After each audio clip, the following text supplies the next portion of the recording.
this episode, things are stacking up on the upper ballast keel. The support is made to lift and maneuver the forefoot so it could be shaped and glued into position. Hi, I'm Bill England and welcome to the Ambler Odysseys YouTube channel. I am vlogging the build of a George Mueller designed 48-foot wooden troller yacht here in my Summerside, Prince Edward Island, Canada backyard boat shed. With the frames built, we are on to laminating the keel. When she is complete, we will sail the 7 seas in search of adventure.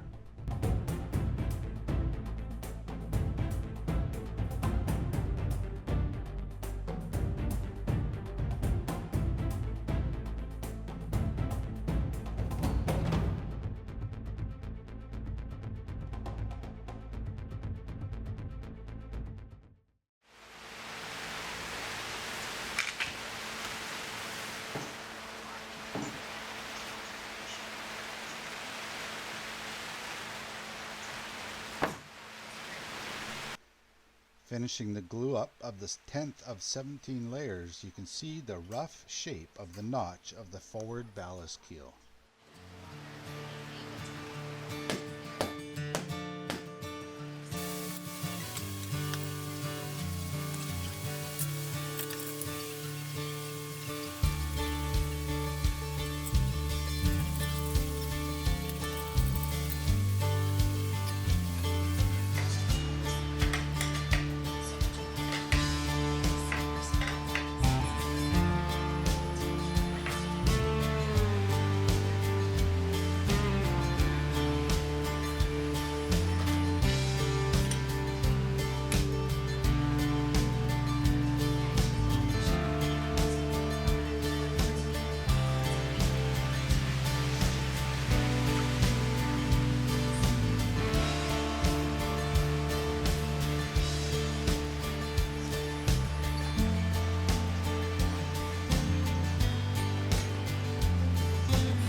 The ballast keel is now large enough to be really awkward.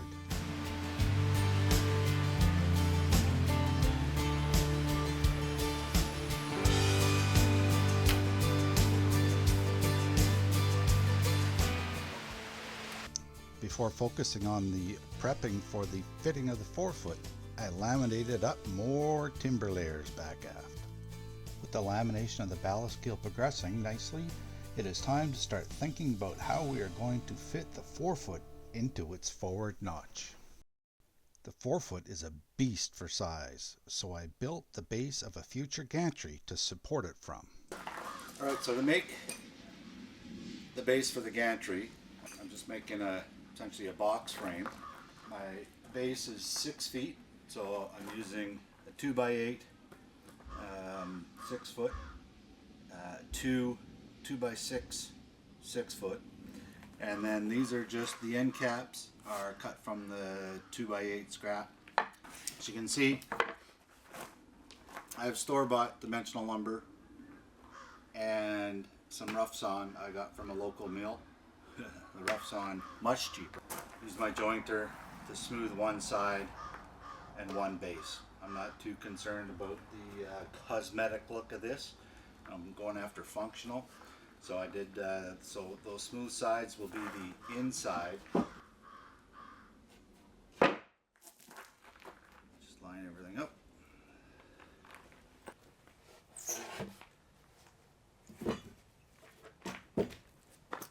And put on these end caps.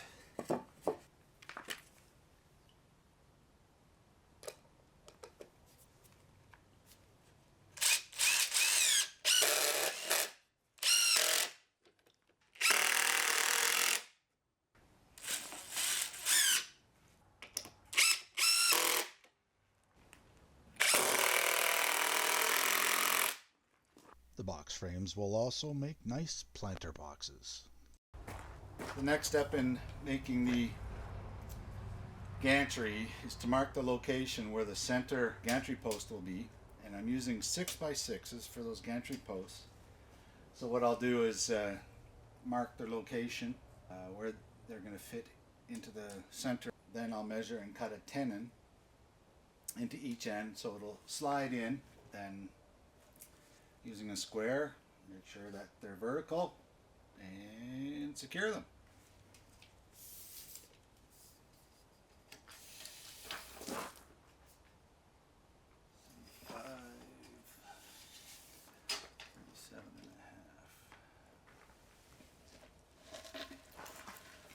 So I'm going to be using either 6 or 8 foot gantry posts. I have to just double check and see how high I need to clear. I need to clear the keel, and so I can position the frames properly. 3 inches either side of my center line.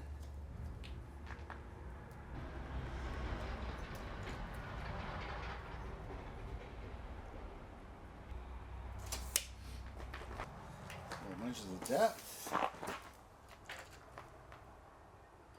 5¼ inches. So I'm just using this one, this 6x6, as an example. So 6 feet or 6 inches by 6 inches, and you can see that make them snug essentially. I'll do better measurements, but mark this line and then down to a depth of 5¼ .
Now we have the posts secured into the box frame and adding 4x4 supports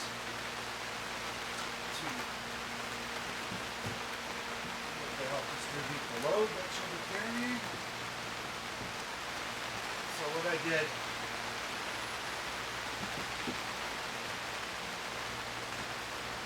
to determine the length of these is go back to grade 10 geometry, a little Pythagorean theorem.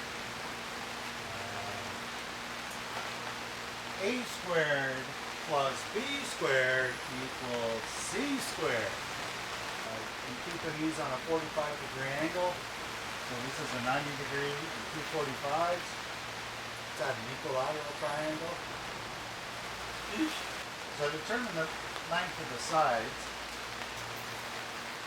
It's measured from where the support meets the base of the box frame to where the leg meets the base of the box. And it's roughly 84 millimeters.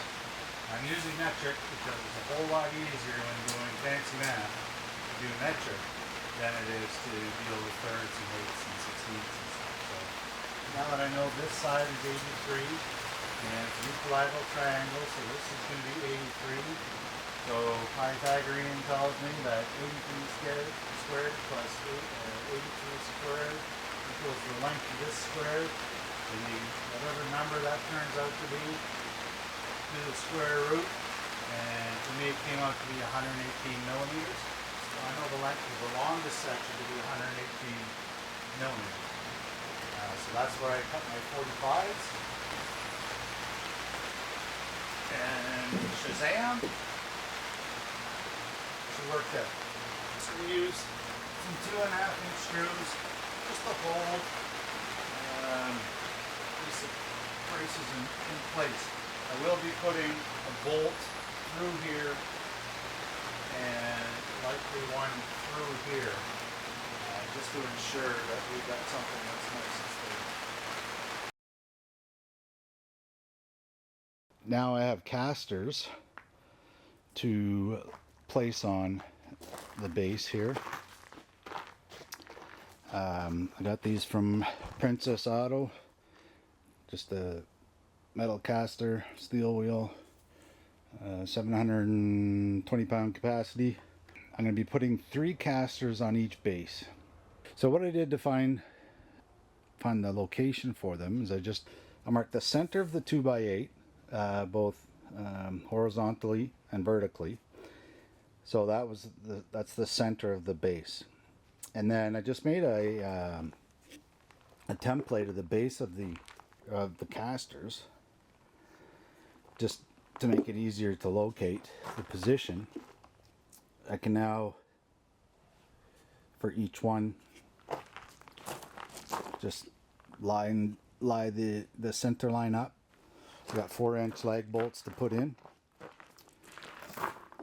So yeah, instead of measuring each one and making jigs and templates, the only way to go if you got more than one item to put down. So there we go. That's what the base of the gantry will look like.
Eventually, the whole gantry will roll on a track either side of the keel.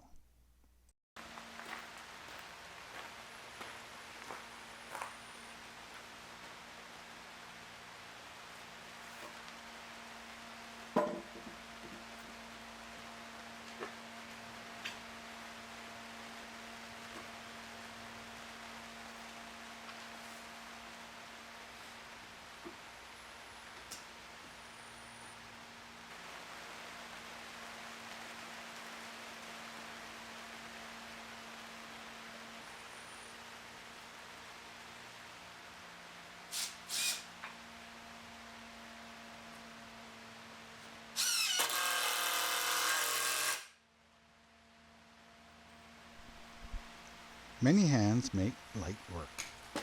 A single pair of hands requires one to be innovative and lucky.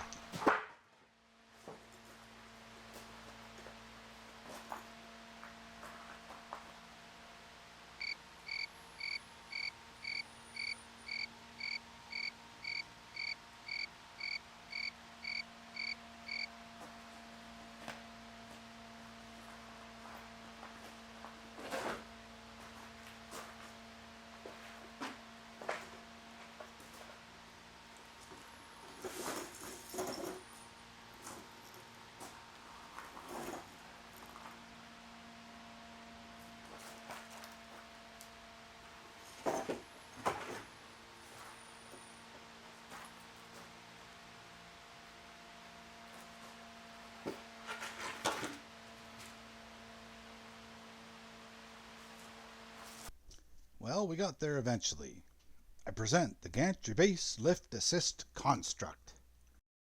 And with a chain fall at each end, I was able to move the forefoot to the exact angle and position needed to fit into the ballast keel notch.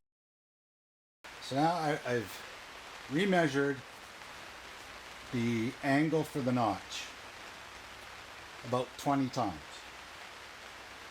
And I made a mistake. Don't ask me how, I just did. So on the plans, this notch angle measures 13 degrees. But when I was roughing this out, I based it on 15 degrees. 2 degrees doesn't sound a lot until you get out to the extremities. Then it makes a big difference. What the result was is I cut off each layer anywhere between 1 inch and 3 inches too short. But that's okay. I know how to solve that, and I'll get into that later. But first, what I want to do is just show you how I measured this notch angle. So from the plans, these first 2 layers, oh, here comes the star of the show. Say hello. Say hello. You can stand up there. You don't take direction very well. So this is the front of this vertical piece here is frame 14. And we know from the plans that from frame 14 to the end of this notch is 2 feet 1.5 inches. I made a mark at 2 feet 1.5 inches. Then using my handy dandy geometry set, I just very carefully placed it on, and then from that point, this line for the upper side of the notch is at 13 degrees. Then using a straight edge, I extended that line. Put a nail, wrapped a string around it, and then on the line that I made, I just measured my 13 degrees. And then what I did, I put it all the way to the end, transcribe the lines. Though much more awkward, the process to make the flat, smooth surface on the upper notch is the same as has been used before.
To fix the miscalculation of measuring the notch angle, I made wedges that extend the timber the necessary length and height.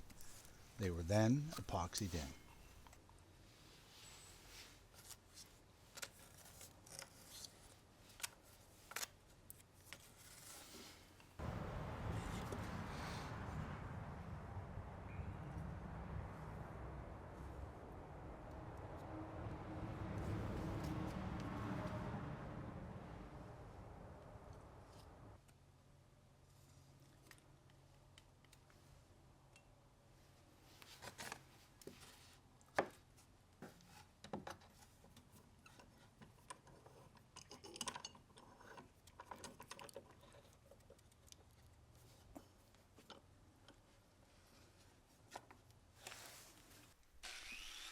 And it was just a matter of shaving them down flush. As much as I do my best to avoid making mistakes in the first place, I know they are bound to happen on a project of this size. The important part is recognizing the mistake, determining the best solution, and pressing on.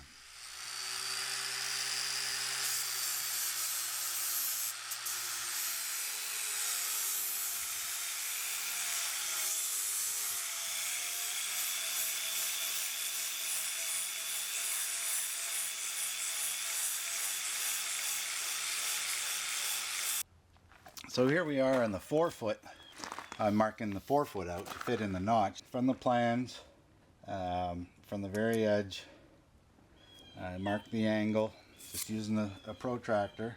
Now obviously this is good enough for government work to start. So I just measured that off and made a mark. Drew the line down. And then again from the plans measured the length that'll fit along the bottom of the ballast keel, those first two layers that extend past and form the base of the notch. It's kind of looking at this upside down, so it doesn't sort of make sense. Upside down and flat as opposed to upside right and on an angle. But here's where we'll have to cut this excess from the forefoot.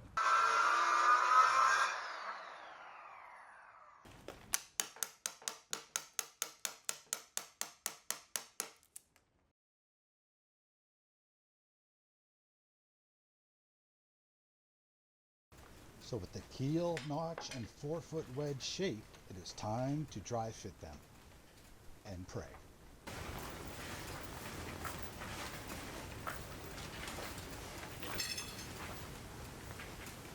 In retrospect, dry fitting, plural, is far more accurate than just saying dry fit, because it requires sanding and straightening more than a few times to get the snug fit I was happy with.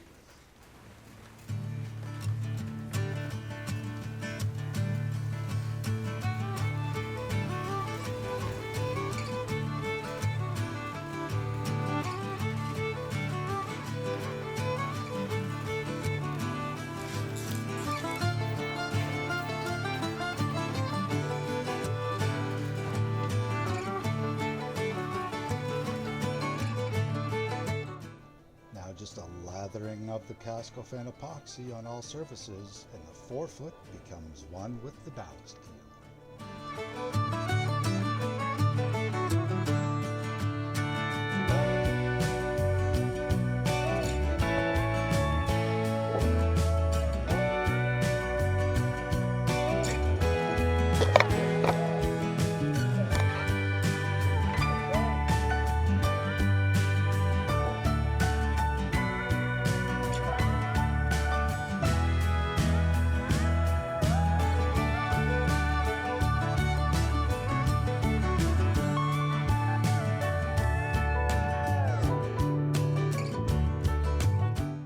In the next video, the ballast keel is completed.